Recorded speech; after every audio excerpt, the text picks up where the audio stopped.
الذين آمنوا لا تقولوا راعنا وقولوا انظرنا واسمعوا وللكافرين عذاب أليم. ما يود الذين كفروا من أهل الكتاب ولا المشركين أن ينزل عليكم من خير من ربكم والله يختص برحمته من يشاء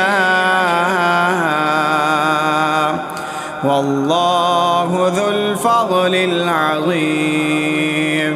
ما ننسخ من آية أو ننسها نأت بخير منها أو مثلها. ألم تعلم أن الله على كل شيء قدير؟ ألم تعلم أن الله له ملك السماوات والأرض وما لكم من دون الله من ولي ولا نصير. أم تريدون أن تسألوا رسولكم كما سئل موسى من قبل ومن يتبدل الكفر بالإيمان فقد ضل سواء السبيل.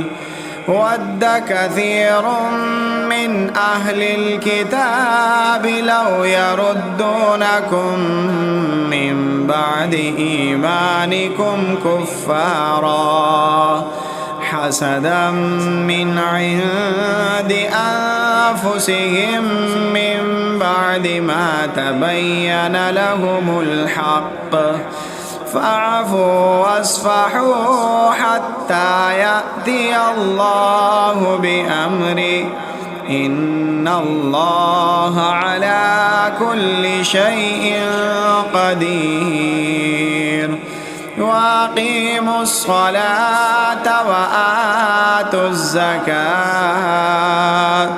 وما تقدموا لأنفسكم من خير تجدوه عند الله إن الله بما تعملون بصير.